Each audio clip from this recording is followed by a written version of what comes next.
March 11, 2005. The Fulton County Courthouse in Atlanta, Georgia.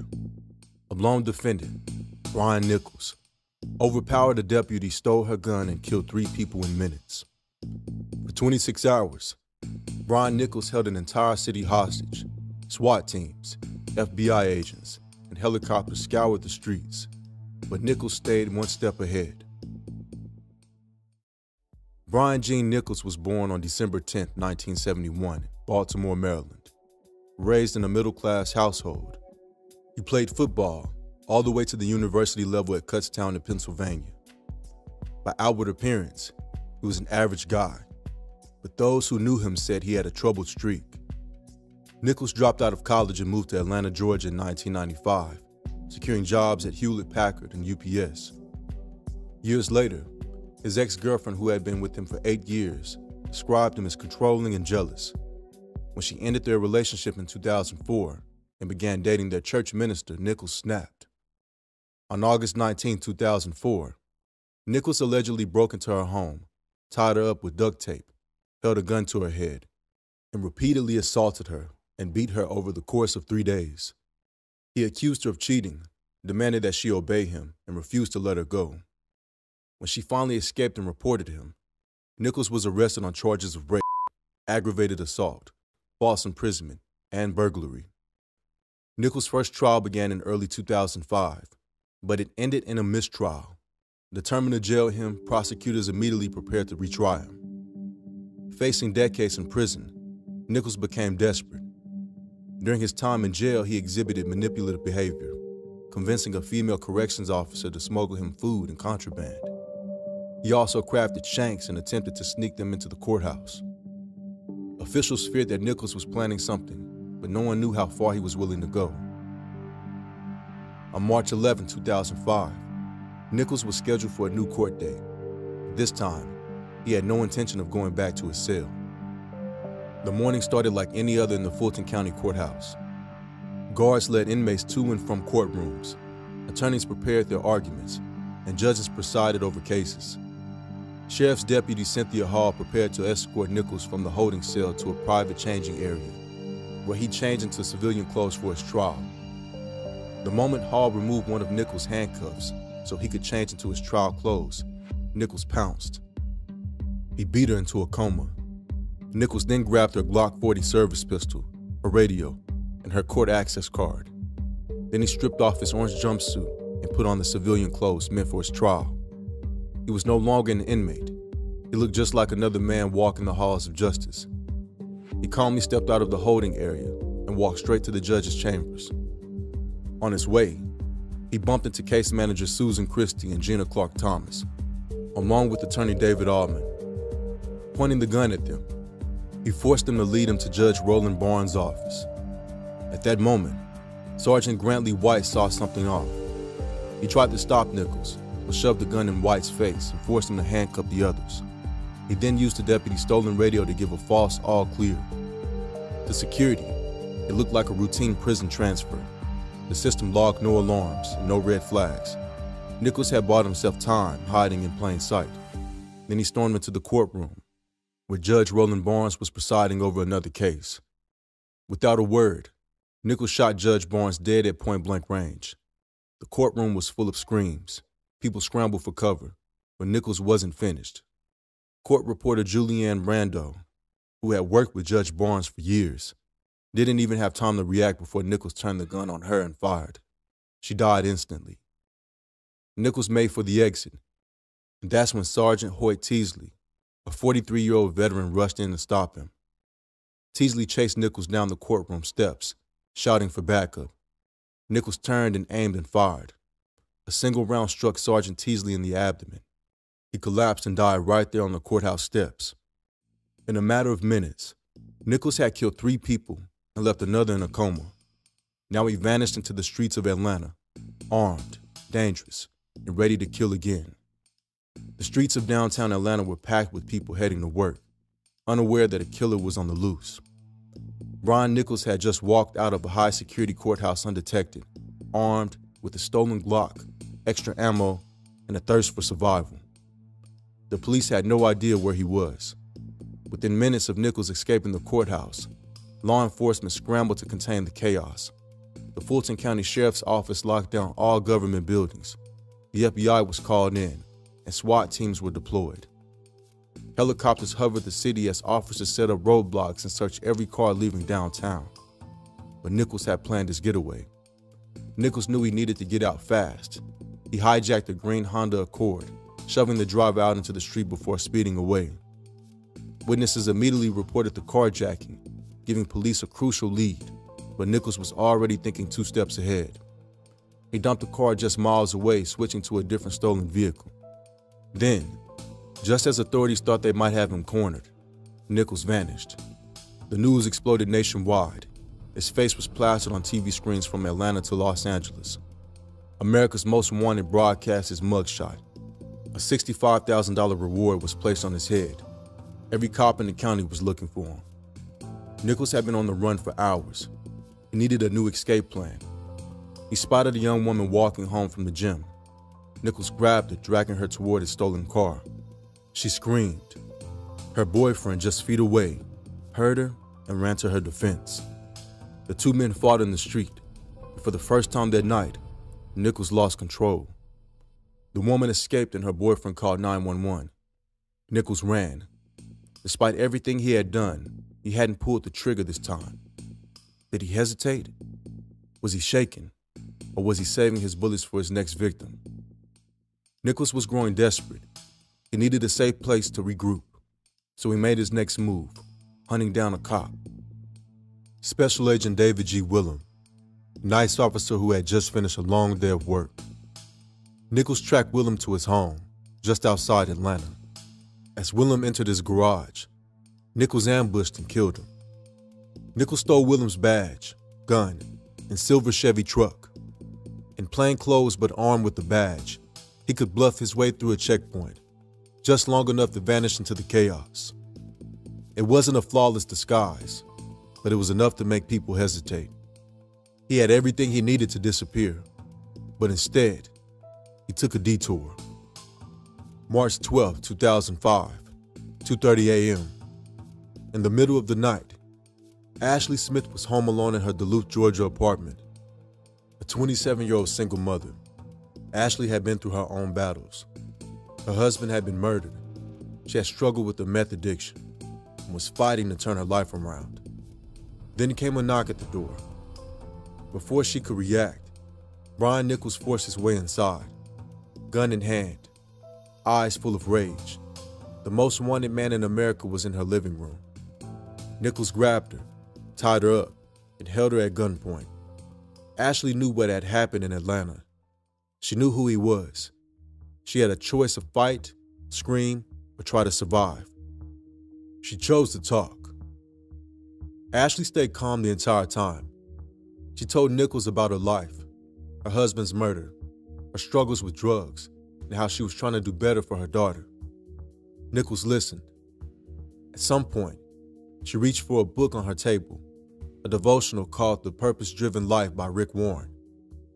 She read to him.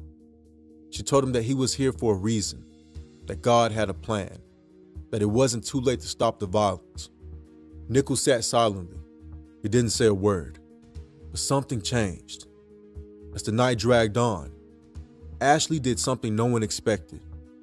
She made him pancakes, and as crazy as it sounds, it worked. Nichols, who had spent the last 24 hours running, hijacking, and killing, sat down and ate. And when Ashley asked if she could leave to see her daughter, Nichols just let her go. The moment she stepped outside, she grabbed her phone. Within minutes, SWAT teams surrounded the apartment. Nichols peeked through the blinds.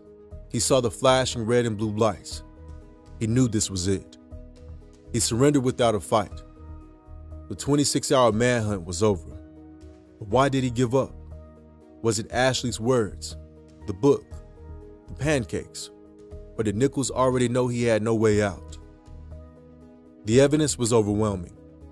When police searched Nichols' stolen truck, they found the gun used in the courthouse massacre, Special Agent Willem's stolen badge and gun, a stash of extra ammunition, bloodstains linking him to the murders. Even before his trial, Nichols confessed on camera, admitting he had planned the courthouse attack. Nichols' case became one of the most expensive trials in Georgia history, costing taxpayers over $3 million. He faced 54 charges. His defense attorney tried to claim he was insane, but prosecutors destroyed that argument. They played security footage showing Nichols methodically executing his victims. Witnesses testified that Nichols had no history of mental illness. He was fully aware of his actions. His biggest lie? Claiming he killed Special Agent Willem in self-defense. But forensic evidence proved Willem had been kneeling when Nichols shot him execution style. After just 2 days of deliberation, Nichols was found guilty on all 54 counts. He was sentenced to multiple life sentences without the possibility of parole. The only reason he wasn't executed: one juror refused to vote for the death penalty. The judge made it clear that if the law allowed a harsher sentence, I would have given it. Nichols was locked away forever. The families of Nichols' victims sued Fulton County, arguing negligence for allowing him to escape in the first place. Judge Roland Barnes' widow won $5.2 million, and court reporter Julie Brondo's daughter received $5 million. The city was forced to overhaul courthouse security. Ashley Smith's 7-hour standoff with Nichols turned her into a media sensation. She wrote a book about her experience, and in 2015, Hollywood adapted her story into the film Captive. Looking back, one wonders why this event ended the way it did, but only Nichols knows why he put down his gun that morning. And maybe that was the most unsettling part of all.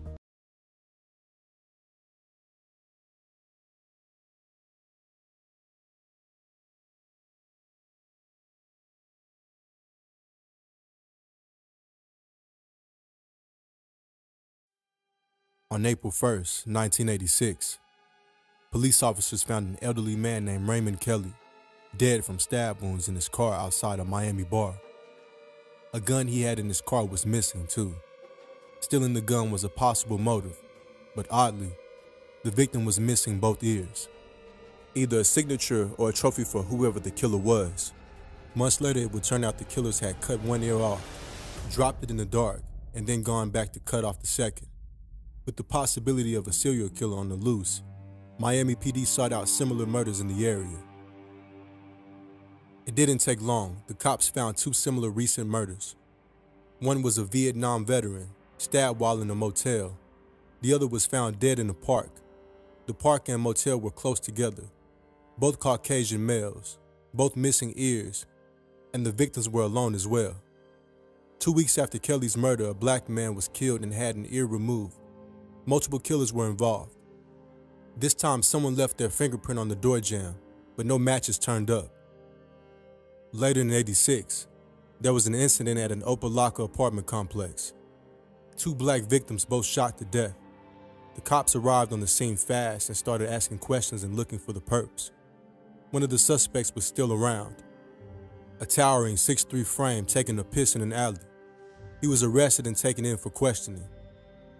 Earlier that very day, there was a dispute at the complex, and some of the residents called the news to report an issue with new residents.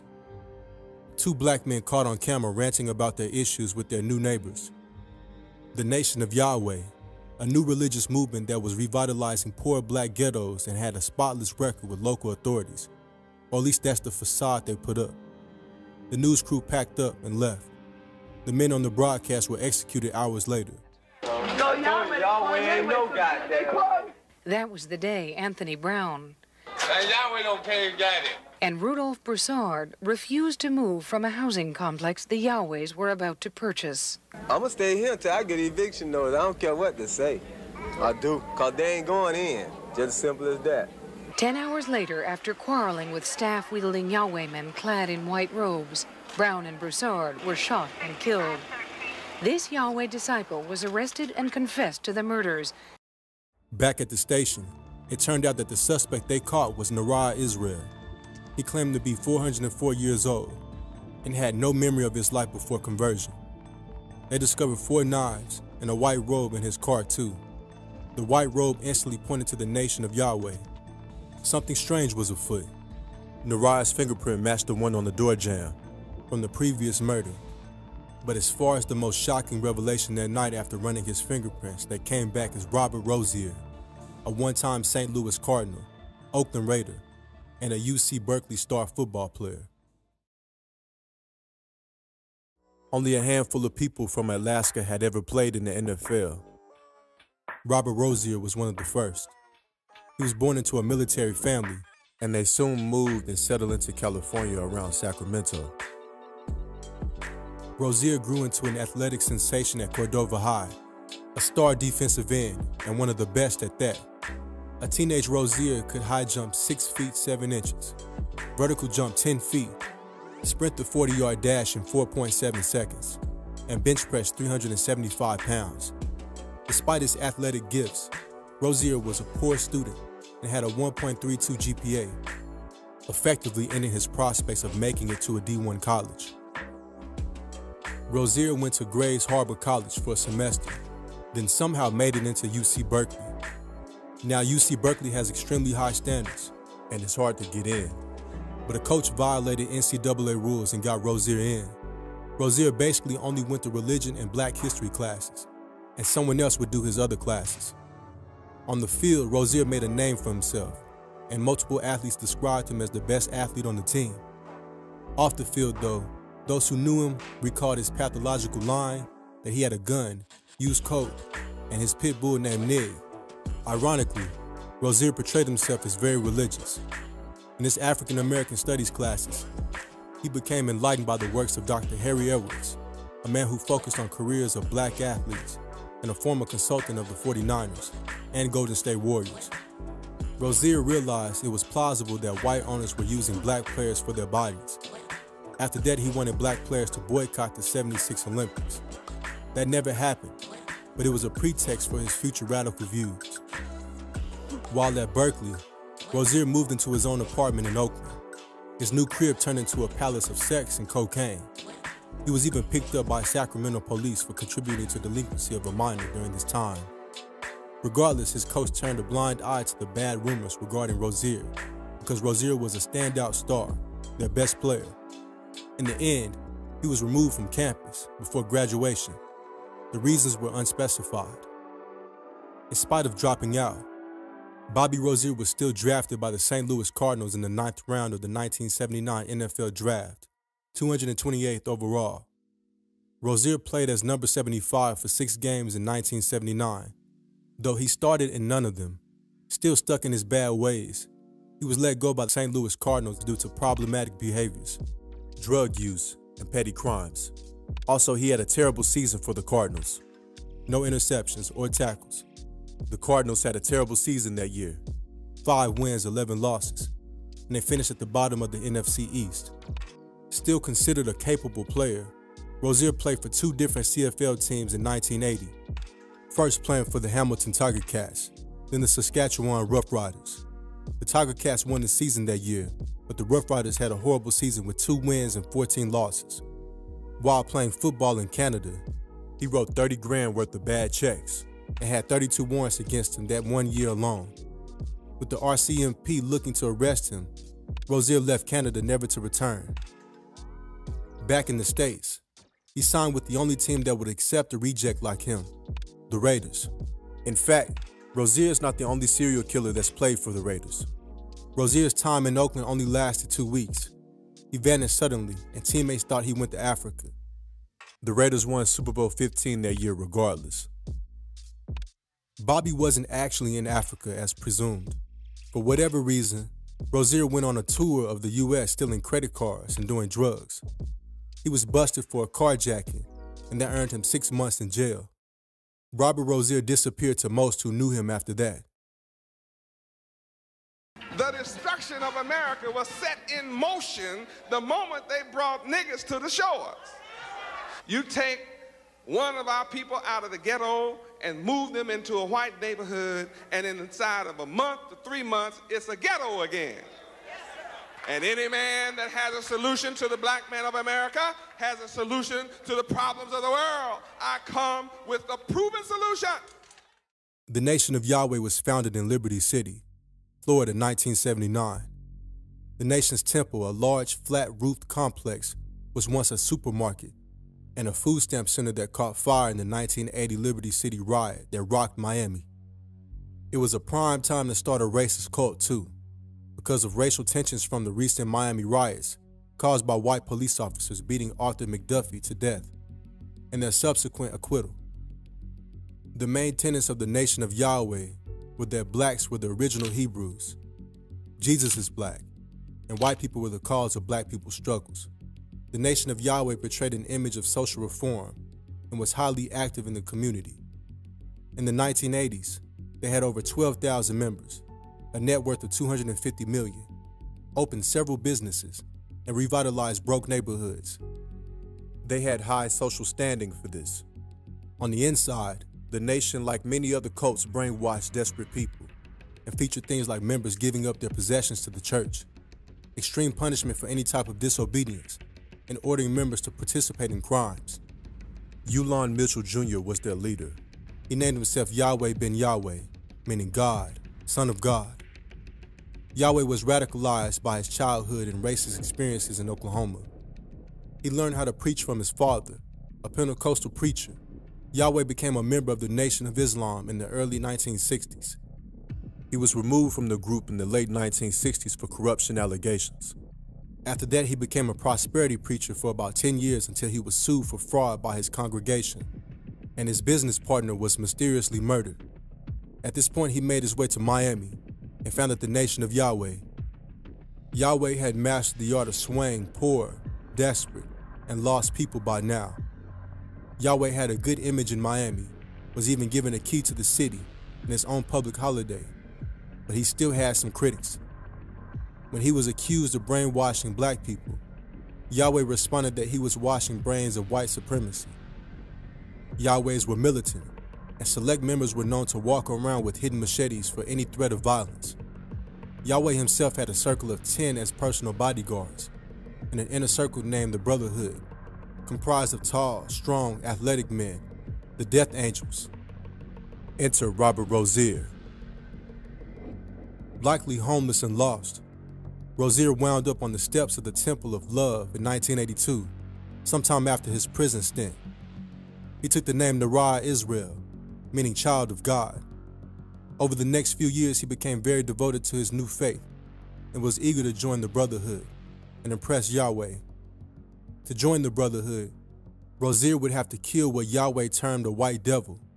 Any white devil will do, and to bring back a body part of his victim were his instructions.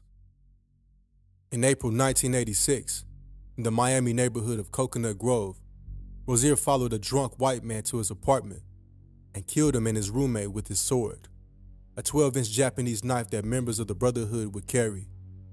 On September 5th, Rozier and another Brotherhood member killed Raymond Kelly in his car while he was asleep in a bar parking lot. 15 days later, Rozier and 3 other Yahwehs killed 45-year-old Cecil Branch, a black man, stabbing him 25 times for defending his mother after she refused to be extorted by the Nation.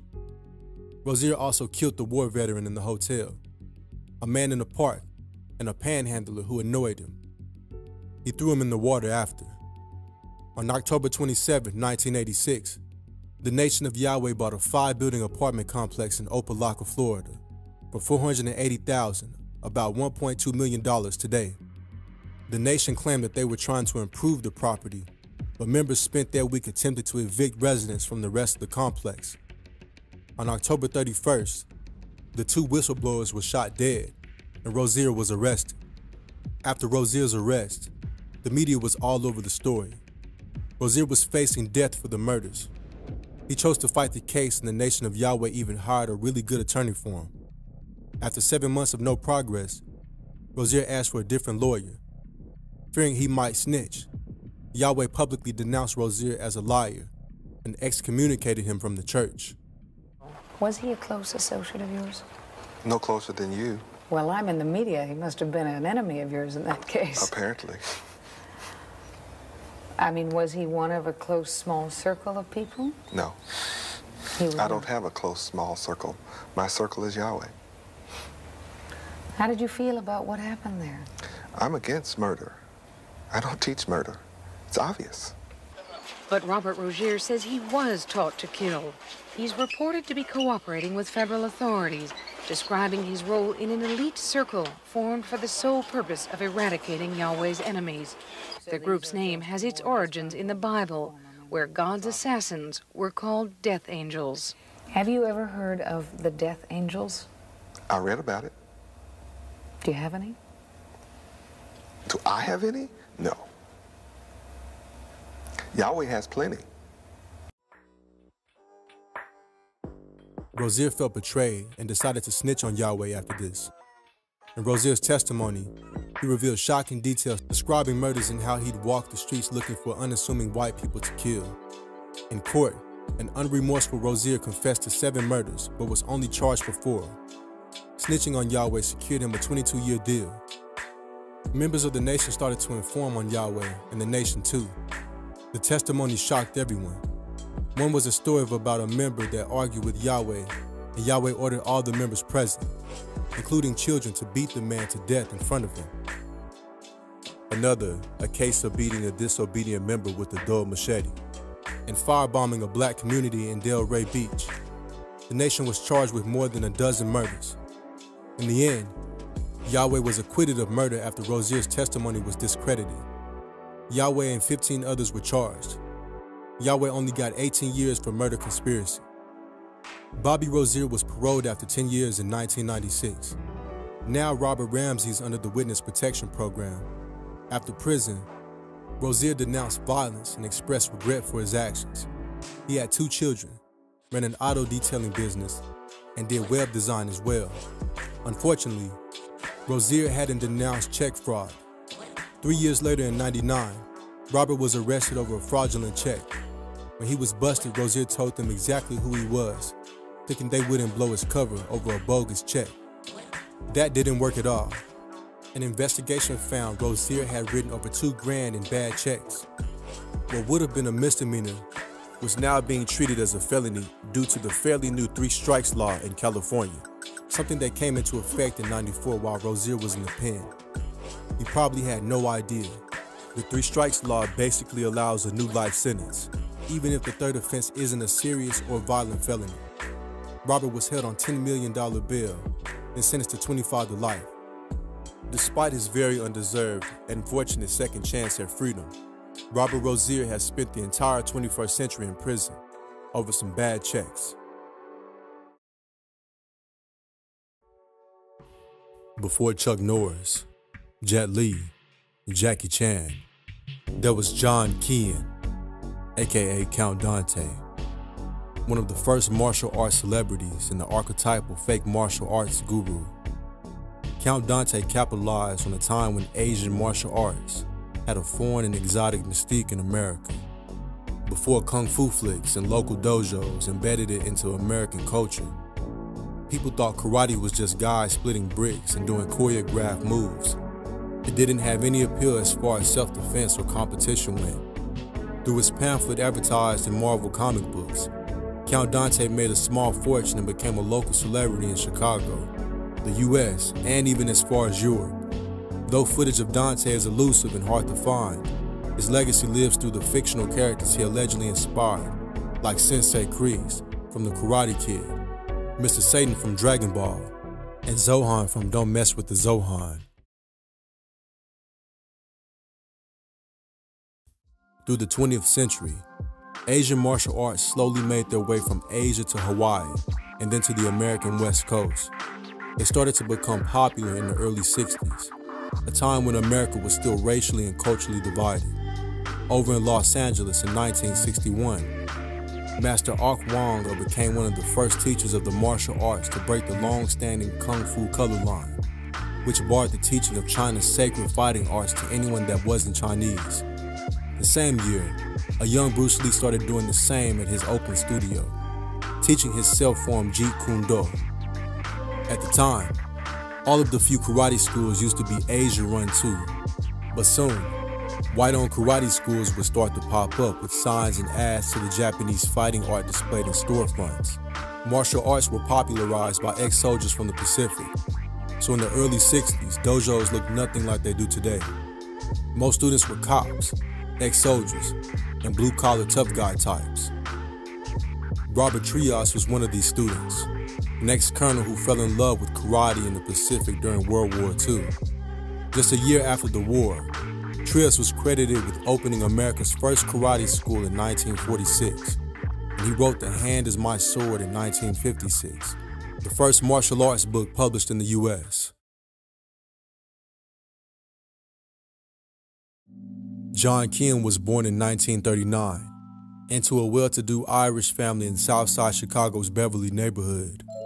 He was a skinny kid, and after confronting some home invaders and getting beaten up during a home invasion, his dad signed him up for boxing classes with Johnny Colon, an Irish-American boxer who ran a gym in Chicago's Woodlawn neighborhood. John would be around a lot of minorities at the gym, and he grew popular with black folks on the South Side. After high school, he joined the Army, where he learned hand-to-hand combat and various martial arts. Though he loved the combat training, John seemed hell-bent on getting discharged from the Army to avoid going to Vietnam. He stole cars, made false reports to police, and even went AWOL for a while. In 1960, John finally got kicked out of the Army. Free to pursue his passion, John went back to Chicago and devoted himself to martial arts full-time. He trained under Johnny Osako in the Chicago Judo Club, and during this time, he also discovered Robert Trias and his dojo in Phoenix. John was so obsessed that he made several road trips to Phoenix to train. He slept on dojo floors and in cheap motels. In a few years, John was a karate prodigy and could split a brick in half with a kick or a punch. He became a second-degree karate black belt and then sought to become a sensei himself. He even began teaching his own rendition of Japanese karate to Chicago kids. John's first gym was on the South Side, and the second in the Gold District on Rush Street, the heart of Chicago's nightlife scene. A big deal for someone his age. Rush Street had burlesque clubs, a Playboy club, and Mr. Kelly's Club, a popular celebrity hangout spot. He'd even train with club bouncers, meaning he could get in almost anywhere. John would get celebrity clients from these places too. The early success would be addictive, and John started living lavish. By now, he needed multiple hustles to maintain his flashy lifestyle. At the time, Chicago was the martial arts capital of the U.S., and uniquely, John was going against the grain by teaching black people martial arts. Chicago was a hub of black power activity at the time, and teaching black people to fight was frowned upon, especially by local cops. And what's more, John's students were winning everything. Raymond Cooper, one of John's students, was the reigning national karate champion at the time, and two of John's students even took a picture with Bruce Lee. John Keane was admired by local black kids. He even made friends with Jim Jones, a popular black karate gym leader. In no time, he was the go-to guy for black guys looking to learn karate. Though, some saw this as self-serving and only for the purpose of selling memberships in John's dojos. Membership at one of John's dojos was $20 a month, a hefty price at the time. In '63 and '64, John and Trias held successful karate tournaments in Chicago. They attracted martial arts prodigies like Ed Parker, Jun Rhee, and Bruce Lee. With the success of the tournaments, John showed that he was clearly a talented promoter and a genius marketer. For Robert Trias, these tournaments were for the good of the sport. But for John, they were a way to get his clout up. He enjoyed the attention. By 1964, he was the head of the U.S. Karate Association. John was even lauded as being one of the top karate instructors in the United States by America's premier martial arts magazine, Black Belt. But under the surface, over the years, John had grown disillusioned with traditional karate and wanted to morph it into something more street effective. Rather than going for knockouts like in boxing, a fighter in karate matches typically pulls their punches and kicks. Judges award points based on their technique, and fighters can lose points, or even be disqualified for making contact. And remember, John had a boxing background where knockouts were both legal and common. So karate's no or little contact rules frustrated him. He understood that violence sold tickets and wanted karate to be a blood sport. Towards the end of 1964, a rift grew between John and Trias, and John was fired from the USKA completely. John claimed that when Trias came to Chicago, he found that John had given some black students black belts, and Trias didn't like it. John added that the only black students in the USKA were his as well. In response, Trias told reporters that 40% of the USKA membership was actually black. He credited the fallout to a control dispute and John undermining the principles of karate by pushing for more violence in the sport.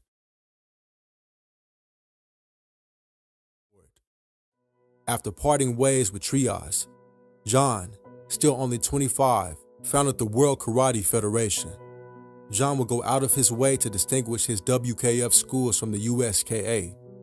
They would wear red belts and black uniforms. John and his disciples were named the Black Dragons, and they operated as a secret society. He was allegedly abusive to students in his dojos, and they notoriously had the mantra, "There is no pain in this dojo."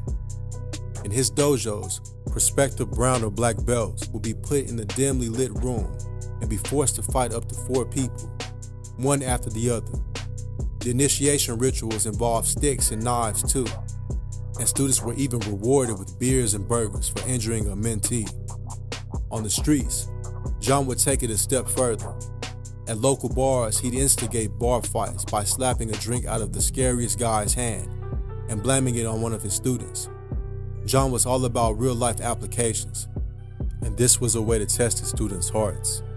By the end of 1965, many of John's students, even the black ones, abandoned him for more popular and less abusive USKA gyms. On a July night in '65, Dante and a friend, Douglas Dwyer, pulled up to Gene Wycker's school, a dojo John used to teach at.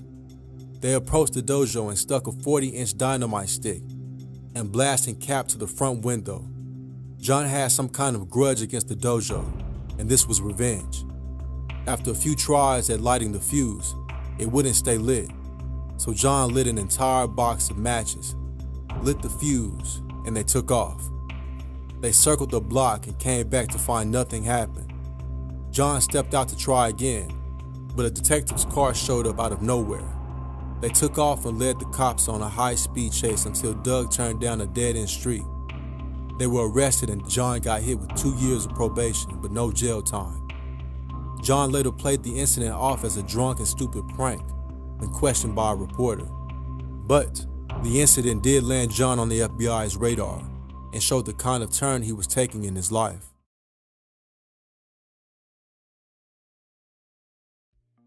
John had grown increasingly deluded after his split with Trias. He lived in a fantasy where he was a badass martial arts guru. He dreamed of transcending the sport and becoming an American superstar. He even bought a pet lion cub to add to his mystique. He'd walk around with it on a leash. It was legal at the time. In 1967, he legally changed his name to Count Juan Rafael Dante, despite being Irish. He now claimed to be a descendant of exiled Spanish royals that were hiding in America under fake names from anti-royal Spanish communists. It was a totally BS story. Count Dante's backstory was based on more BS stories of his own tenacity in the streets and mastery of all martial arts. According to Dante, he had spent time womanizing and training under martial arts masters in the Far East and participating in death matches in front of thousands. He had been a guerrilla fighter in the mountains of Cuba during the Cuban Revolution, and he claimed to have trained under Bruce Lee. In Morihei Ueshiba, he issued challenges to the wrestling champion, the judo champion, and on July 28, 1968, a rumor of one of these challenges made the headlines of the gossip magazine, The National Informer. Dante allegedly showed up at the Chicago home of Cassius Clay to challenge the world heavyweight boxing champ. No one was home. Count Dante was a clear shift in his image from back in his Black Belt magazine days.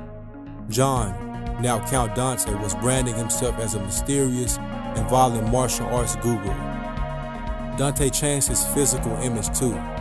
He dyed his hair black, trimmed his beard, did his makeup every morning, and added a velvet cape and cane to his garb as well. To support his lifestyle, he opened a salon called House of Dante in 1967. He was terrible at it, but he still go as far as claiming to do hair for Hugh Hefner's Playboy bunnies. Another lie. Dante had published many articles and booklets in his time as an instructor, but his next publication would be his most famous. Dante had an obscene fascination with the most brutal aspects of martial arts, particularly Dim Mak. He claimed to be an expert in it, and that it was the highest form of Kung Fu. His obsession with Dim Mak birthed a fighting system he developed in the late 60s, Kata Dante, the dance of the deadly hands, or a dance of death. The system taught more of a fighting attitude than actual fighting technique. It was designed for street fighting and taught vicious attacks designed to maim, injure, or kill. Based on Kata Dante, he wrote the booklet, World's Deadliest Fighting Secrets. It was basically a fake karate manual. In it, he detailed the steps to the dance of death. By learning all of the steps, one will become an effective fighting master. He placed ads in Marvel comic books, where he built himself as the supreme grand master of the Black Dragon Fighting Society and the deadliest man alive.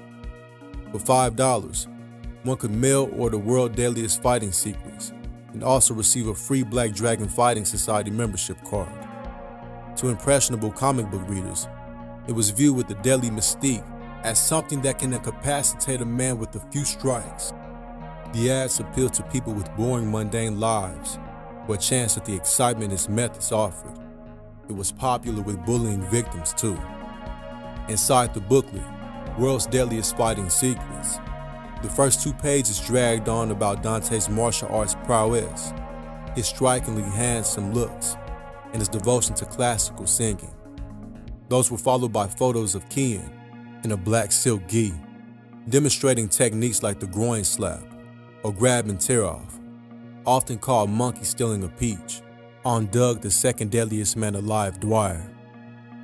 Regardless, the booklet sold well, and by 1969, he had opened 3 new dojos in the city. In his personal life, Dante started dating a waitress from the Playboy Club. He turned her into a character too. The Dragon Lady was the sidekick to Count Dante, a Playboy bunny with a black belt. Though she had little karate skill in real life, they appeared together in tabloid covers and local television shows. They'd perform acts that were a combination of martial arts and magic tricks. Dante's next promotion stunt came in the summer of '67. He promoted a stunt where he claimed he'd killed a bull with a single blow. Bull killing was the signature stunt of a karate legend, Mas Aoyama, and known to draw a great crowd. Dante purchased a bull and drove it around town in a truck flatbed with signs promoting the event. But on the day of, after the seats of the Medina Temple were filled, Dante bailed out. He passed the task on to a 19-year-old student of his, Arthur Rapkin. He was completely unprepared. Before Rapkin could attempt the stunt, and likely fail, Dante took the stage and lied that the event had been shut down by the Chicago SPCA. All of the promotional ploys were building up to tournaments Dante would host. In August '67, he promoted one of these tournaments, and by the end, he was declared the world's deadliest fighting master by the World Federation of Fighting Arts Committee for having beaten the nation's best in cross-discipline death matches. In '68, he conveniently retired from fighting, meaning no one could challenge him for the title. In September '68, he held the first full contact tournament in the U.S. He was eager to prove the effectiveness of Kata Dante, and violence was the main selling point of the tournament. He expected a large crowd to witness the blood and broken teeth, but surprisingly, it sold poorly, probably due to the locals sensing he was a fraud after the sham that was the bull-killing event. Dante was extremely disappointed. He owed a lot of people money too, so he set up a fake robbery of the money he made to get off the hook. Dante would continue to host full contact tournaments, but never to the level of success he had experienced with Robert Trias. Other schools had issues with Dante and his tournaments, and they alienated him even more from the martial arts community. Dante grew more self-destructive as the years passed, and even started to call himself Count Dante in his own personal life. Dante and crew were known to cruise the bar scene looking for brawls, or walk into rival dojos and instigate fights. His followers were scared to check or confront him about his behavior. John Kean was slowly turning into his Count Dante character. Dojo wars were beefs between martial arts schools, often over girls, insults, money, or honor. These school beefs and brawls were common, but no one ever died. The Black Dragons built a reputation for fighting against other martial arts schools in off-the-books fights, and because of Dante's lust for violence, a fight with the Black Dragons meant there would be blood. These fights became known as Chicago's infamous Dojo Wars.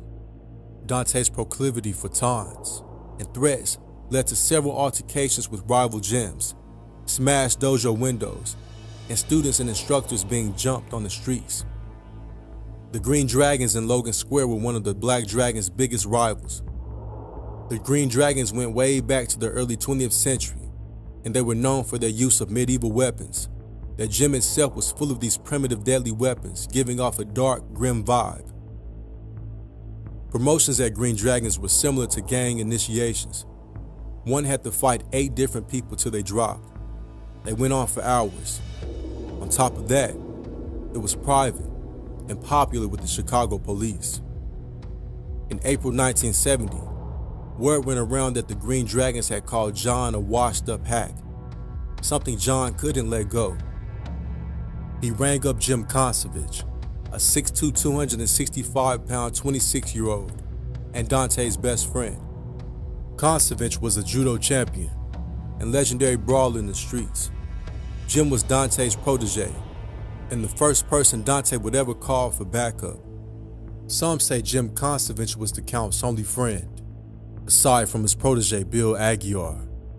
Jim called a second friend, Ken Knudsen, who declined to come. Ken dismissed the disagreement as kid stuff. Dante also rang up another friend, Michael Kiloff, who agreed to come. Later that evening, Dante turned up to Jim's dojo to pick him and Michael up. He found Jim had brought 3 of his students, 3 feeble-looking teenagers with little training or fighting ability. Regardless, the crew then made for the Green Dragons gym. According to the students at the Green Dragons gym, 6 unknown assailants entered the school with their leader. The man flashed the deputy sheriff's badge and claimed that the students of the school were all being placed under arrest. The disguised Dante then unexpectedly struck instructor Jose Gonzalez in the eye with a weapon hidden in his palm. The gym erupted in a bloody melee seconds after. The Green Dragons quickly grabbed their own weapons off the walls: samurai swords, battle axes, and maces. One of Dante's crew was struck in the back with a Chinese short axe, while one of Dante's crew struck a Green Dragon in the eye with a nunchuck. Jim took down several Green Dragons with a combination of heavy blows and judo. He kept fighting despite several blows from a mace that severed his hands. Jim struck Jerome Greenwald from behind, took him down, and started to pummel him. In a panic, Jerome grabbed a 14-inch dagger from the wall and stabbed Jim in the abdomen. Realizing the damage, Jim yelled at everyone to get out, and as they ran out, another Green Dragon Jim had decked at the start of the brawl raised a spear and chucked it at Jim. Jim yanked it out of his neck, stumbled a few feet down the sidewalk, collapsed, and died. Paramedics would find Jim with 36 slash and stab wounds, including the fatal blow to his neck. In the aftermath, Jim's 3 students ran off and called the police. The next day, Jerome Greenwald was arrested and charged with murder. Dante was allegedly found by police hiding under a desk in his back office. He was charged with aggravated battery and impersonating a police officer. The rest were all rounded up on the same day. In interrogations, Dante claimed that he and his students received death threats and that he planned to level their entire instructor force in retaliation. Count Dante approached a lawyer named Bob Cooley. He heard Bob had mob ties, and he could get him off easy. This period in Chicago was very corrupt and mob-influenced. Bob Cooley was also prepared to contend that there was no way for Dante and company to anticipate the swordplay that took place that night. Despite this, at the trial in 1971, the lawyer ended up not having to do or say much. In fact, the judge found the case so ridiculous that he threw it out and dismissed all the charges. The judge notably screamed, "You're each as guilty as the other. I've never seen such a pack of lunatics." In interviews that followed the trial, Dante claimed to be a changed man and swore against challenges unless attacked first. This turned out to be a lie. He hadn't given up his eccentric Spanish guy shtick and swung on anyone who clowned him about it. Despite beating the case, Dante would still feel the consequences in real life. Jim Konsovich was beloved in the martial arts community, and the blame for his death fell on Dante. His reputation was tarnished. That meant business would dry up for his schools as well. His attempts to set up hair salons failed, even after making Count Dante branded cigarettes to boost their publicity. Soon, he was broke and needed a new hustle. Count Dante asked Bob Cooley to introduce him to his Chicago outfit connections for some earning opportunities, and in no time he was working with the mob. He spent the next few years selling nudie magazines, managing car lots, and selling peanuts at Comiskey Park, all courtesy of his Chicago outfit connections. While he slowly faded into obscurity, another unexpected opportunity came his way. Bruce Lee's death in 1973 was a big shock globally and left a void that film directors needed to fill. Enter the Dragon, released posthumously, was a box office hit and proved there was big money in kung fu movies. Count Dante, a seasoned martial artist and famous face, was allegedly considered. It's rumored that he was tapped by Council of Films to appear in a screen test and flown to Hollywood for cast and consideration. According to Cara Dante's disciple Bill Aguiar, Council's attempts to capture Dante on film proved futile. Allegedly, the cameras used by the studio somehow failed to capture Dante's brutal lightning-fast hand techniques. An additional claim was also made that the company's insurance coverage was canceled after Dante's shoot. Apparently, the world's deadliest man refused to pull any of his punches and kicks for the screen test, resulting in injuries to several of the martial artists hired by the studio for his shoot. That was the end of his short-lived movie star dreams.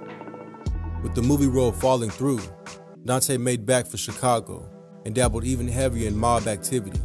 Depressed from the loss of his close friend, Jim, he struggled with the booze and pills addiction as well. In 1974, he allegedly was one of the masterminds behind the Purelator truck heist that got away with $4.3 million, $26.6 million today. It was the largest cash robbery in the U.S. at the time. A quarter of it is still missing today. In the fall of that year, Dante was given a lie detector test on his role in the heist. He passed.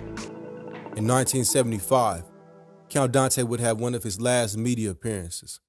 Seemingly despondent, he told a reporter, "I want people to forget me." 2 months later, he was found dead in his apartment, dead of a bleeding peptic ulcer. Dante died shortly before the Purelator heist trial was completed, and all but one person involved were convicted. Speculation would follow that Dante was killed by the mob by way of subdermal injection of cancer cells. But before any investigations could be made, his girlfriend had his body cremated. That was the end of John Keane.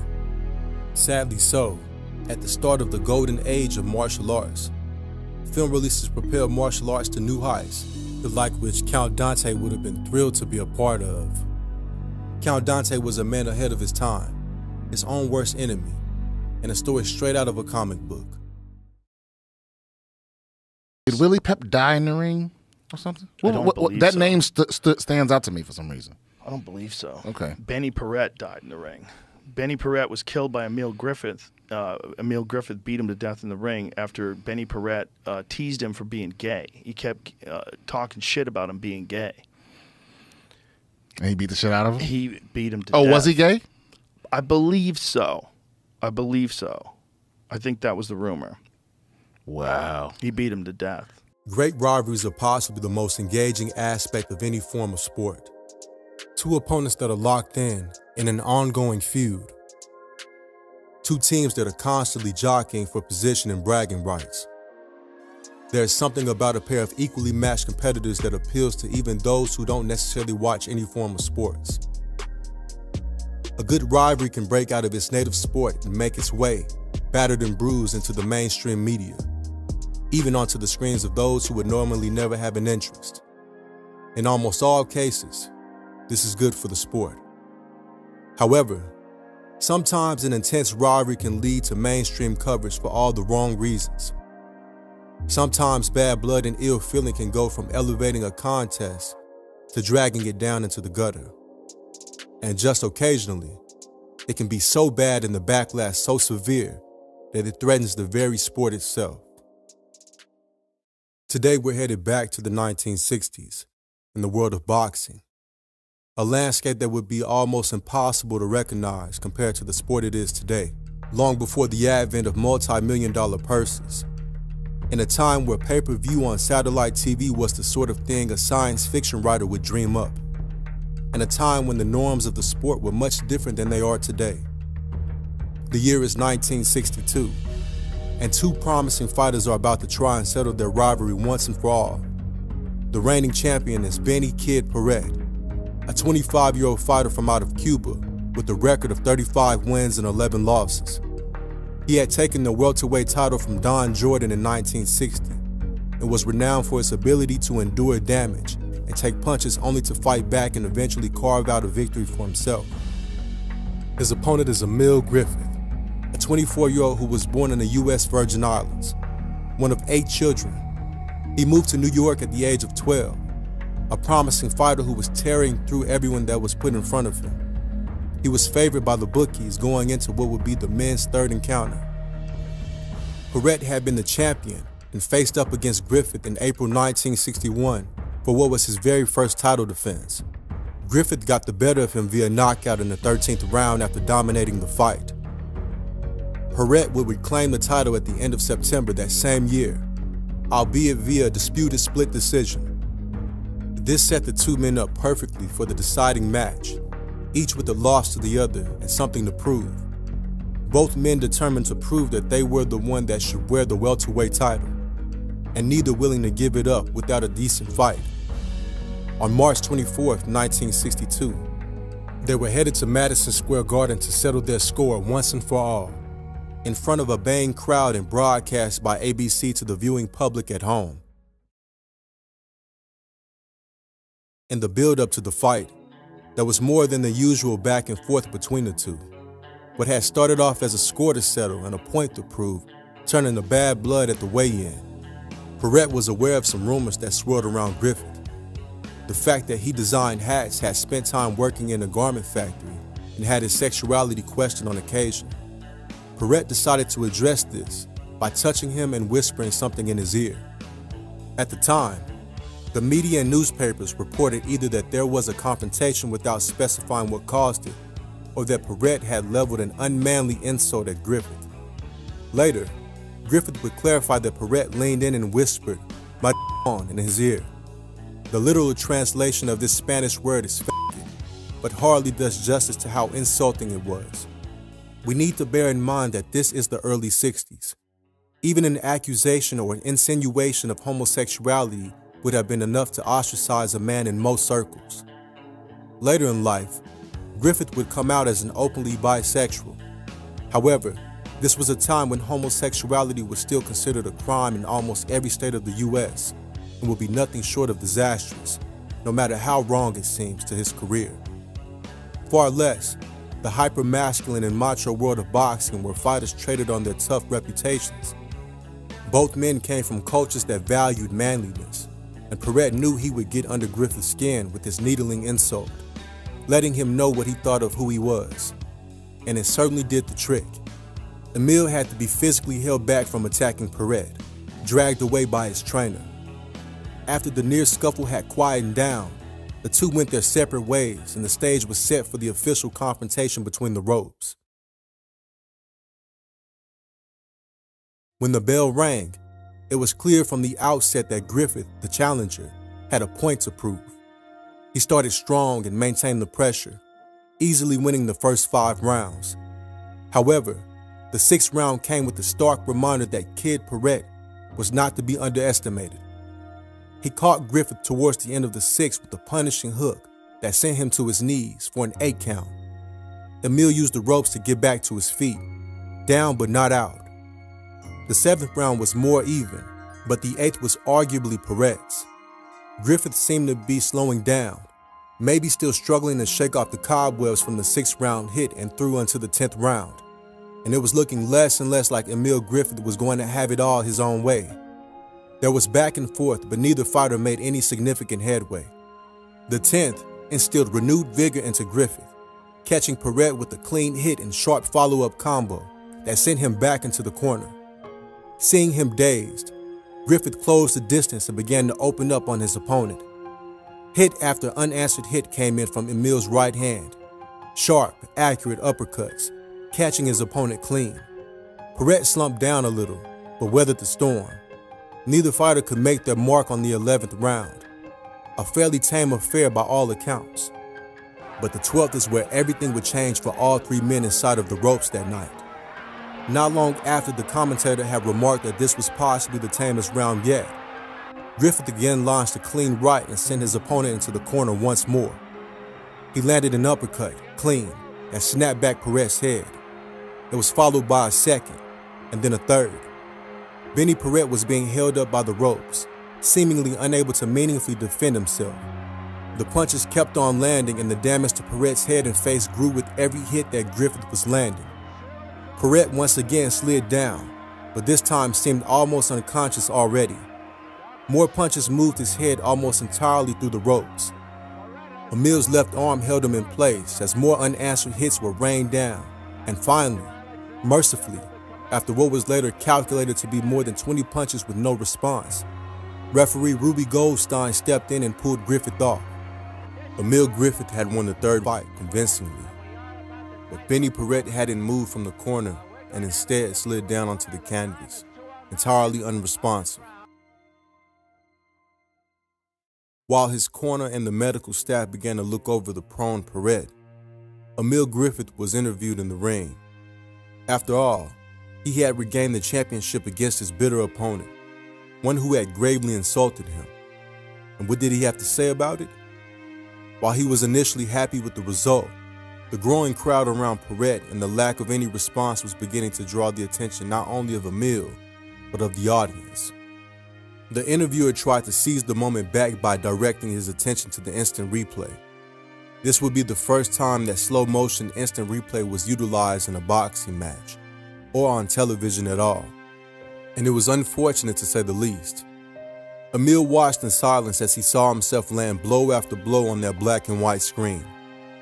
He saw, maybe for the first time, how soon after the barrage started that Perret was clearly unconscious.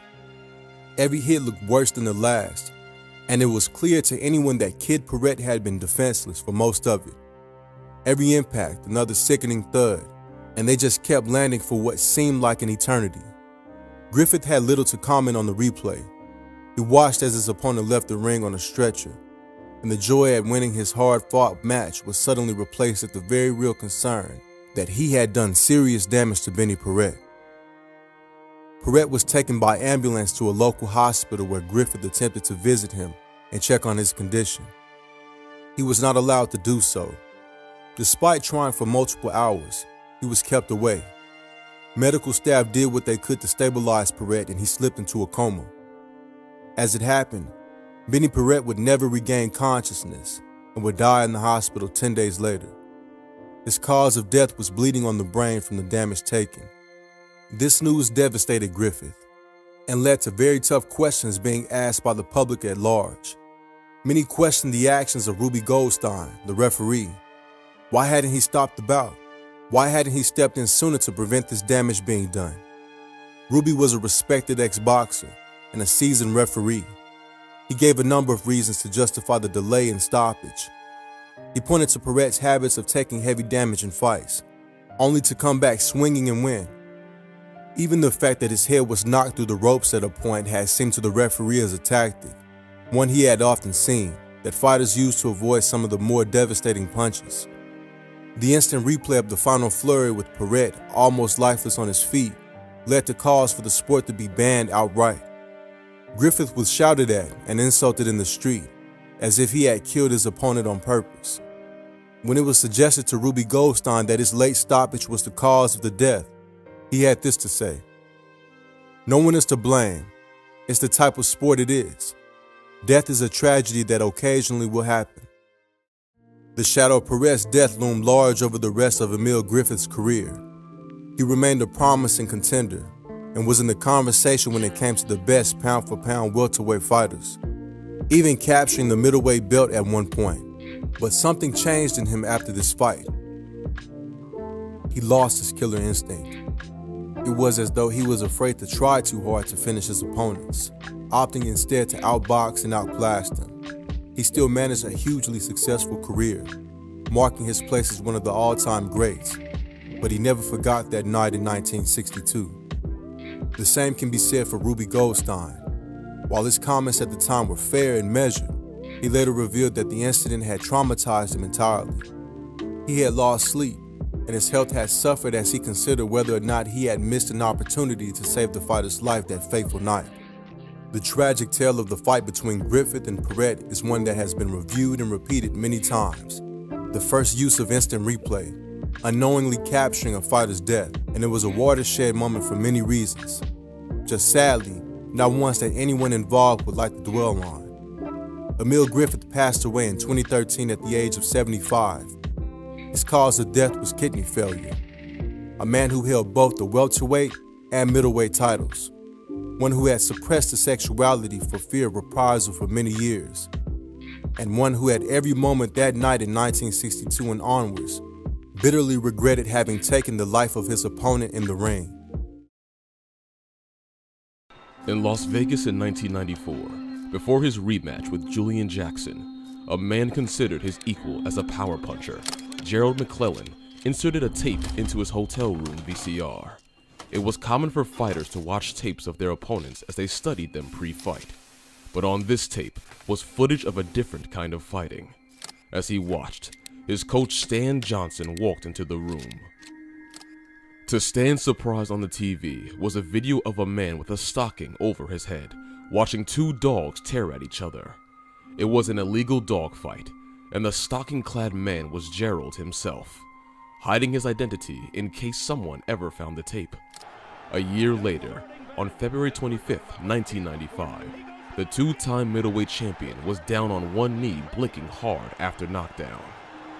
The strange blinking was caused by what would turn out to be a blood clot that would leave him almost completely invalid, but in the moment, no one had a clue and it seemed like he was quitting.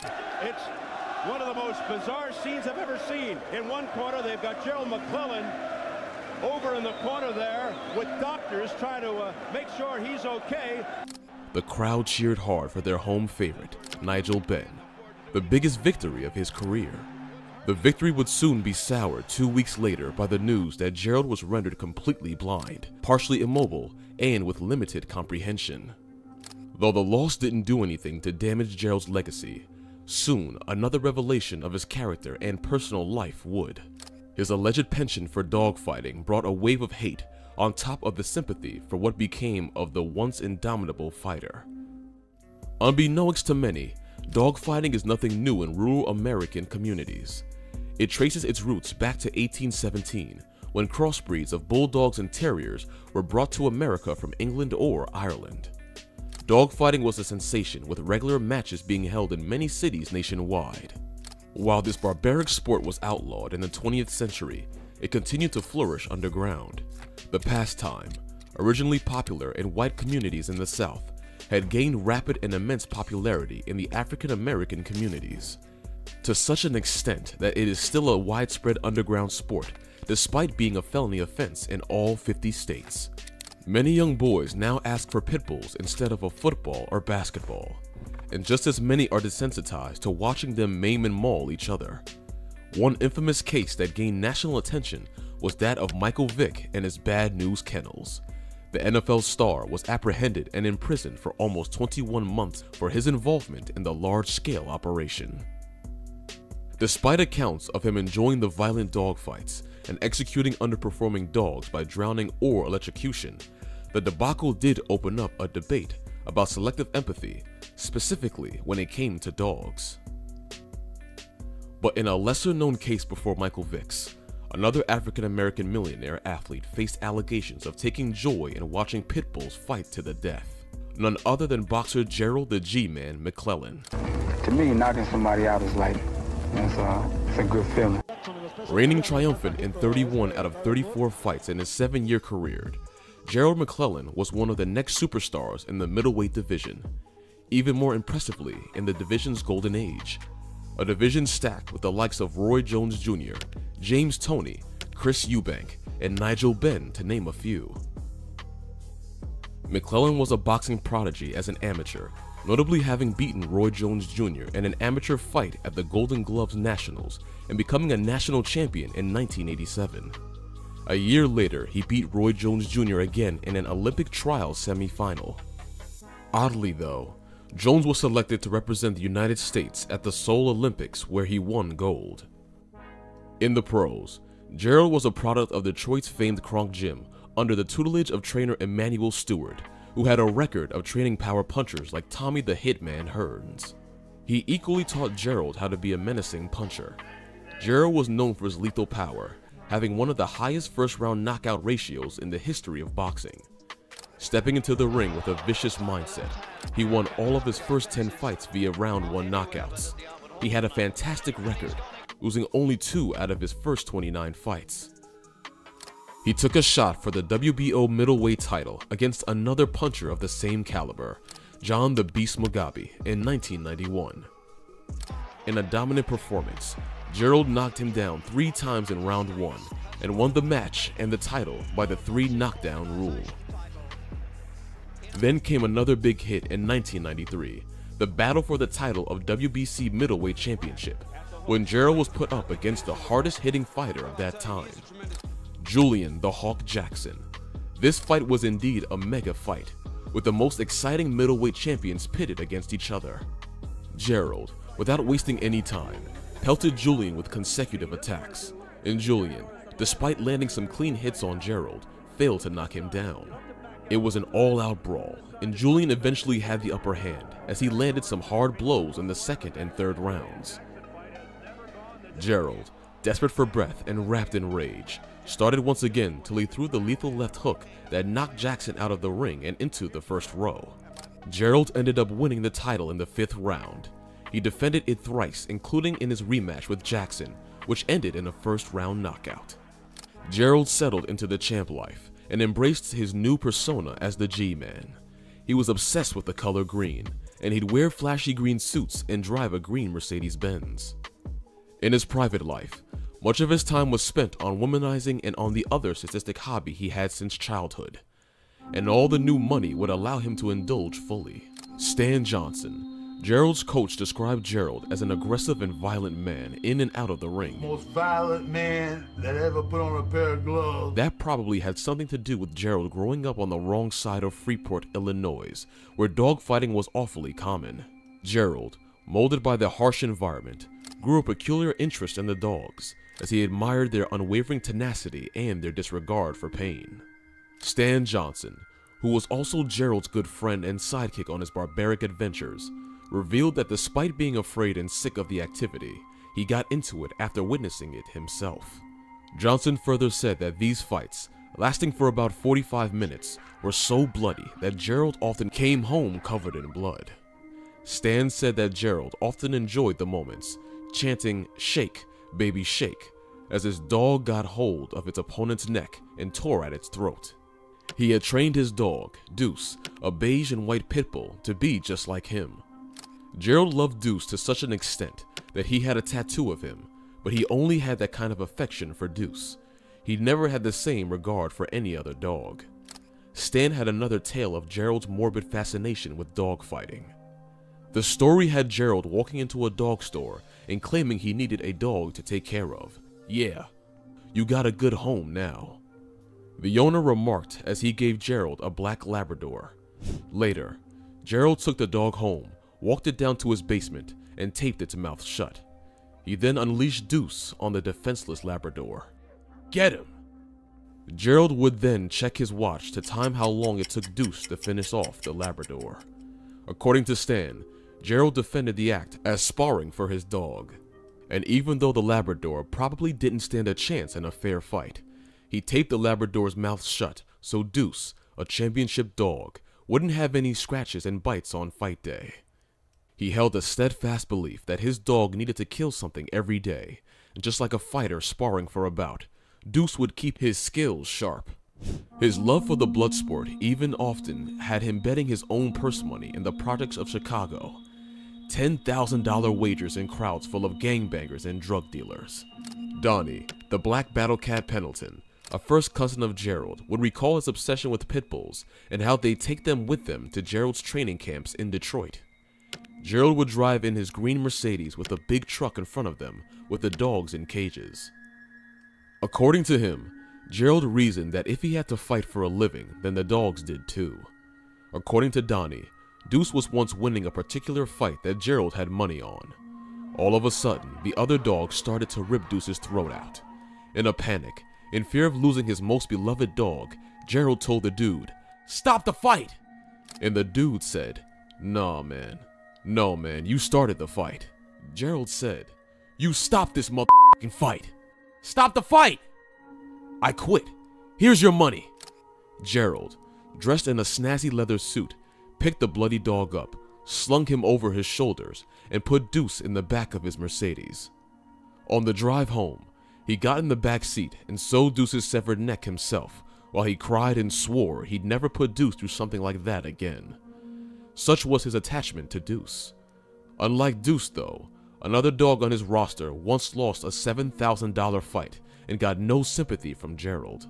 Allegedly, the other guy said, "Hey, you want to wash your dog off before you put him in your truck?"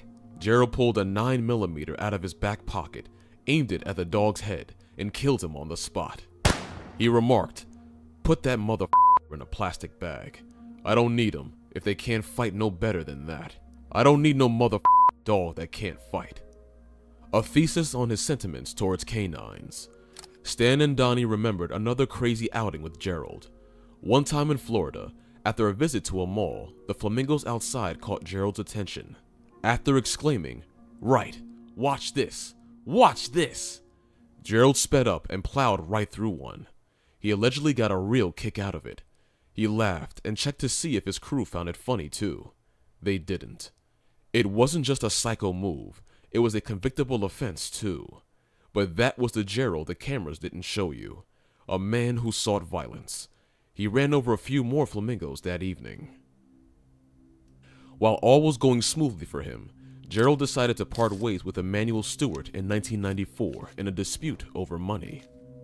Many would speculate the split had something to do with Gerald's involvement with the ever money-hungry Don King. Don was on the market for a new cash cow fighter, while Mike Tyson was in prison, and it was clear to see that Gerald was a star. While Manny wanted Gerald to be careful and take it slow, Gerald now wanted to see through the bigger fights as fast as possible. After parting ways with Manny, decided to go up against the super middleweight WBC champion, Nigel Benn. Victory over Benn would almost guarantee a super fight with Roy Jones Jr. and a chance for Gerald to avenge his Olympic snub. The fight, billed as Sudden Impact, happened on February 25, 1995 in London, with 10,000 people in the audience and 17 million at home. Gerald was the 1-3 favorite. Just 35 seconds into the contest, Gerald knocked Benn out of the ring into television monitors. Unlike the regular 10 count for a knockdown, you get 20 when you get knocked out of the ring. And after 13 seconds, Benn got up and clambered back into the ring. The fight continued as Benn, swinging wildly, started to work his way back into the fight, albeit with multiple illegal rabbit punches. A blow to the back of the head. The ref did nothing to stop this. Gerald held himself to the 8th round when he knocked Nigel down again, but Nigel got back up. In the 9th, Benn was exhausted and throwing haymakers to survive. After a wild swing and a miss, Ben's head clattered into McClellan's. Gerald was visibly badly hurt by this. In the 10th round, Nigel knocked Gerald down to one knee. A close-up of his face showed him blinking hard from the blow. The commentator described it as the strangest knockdown he had ever seen. He got up, but was shortly after knocked down to one knee again. This time, he was counted out. Amidst accusations of quitting, the crowd going crazy, and an elated Ben being interviewed, Gerald collapsed in his corner after claiming he felt like there was running water inside his head. Gerald later came to in the ambulance and asked what the freak happened. He assumed that he must have been knocked out cold. This was followed by the news that he had quit, a violation of the Warrior Code. Gerald turned to Donnie thinking Coach Stan was lying, but Donnie confirmed it to be true, for all they could tell. Gerald had dropped to one knee and stayed down for the full 10 count. With the knowledge they had at the moment, Gerald in their or any boxing fan's books was a quitter. Later in the hospital, a battered Nigel Benn arrived in an ambulance and was wheeled into the cubicle next to Gerald. Don King showed up after Ben, and even after seeing the sorry state of his big money prospect, King turned to Coach Stan and Donnie and notoriously remarked, "Gerald quit. Man, he quit like a dog." Gerald underwent surgery for the blood clot in his brain to be removed. After suffering brain damage, he spent 11 days in a coma and woke up blind, partially deaf, with short-term memory loss. Further revelations came to prove that the blood clot wasn't a direct result of the Ben fight, but from an injury he'd been hiding for some time. Tariq Salmassi, a fellow Kronk gym fighter, revealed Gerald's habit of hiding his injuries. He spoke in an interview about a sparring session between both fighters, where Salmassi hit Gerald with a jab that made him start to blink hard. Gerald was hurt, but he only admitted it to Salmassi in private. Salmassi later saw the same blinking in the fight with Ben and instantly knew something was very wrong. Gerald also reportedly complained about regular headaches after the Julian Jackson fight, which revealed that he was hurt back then as well.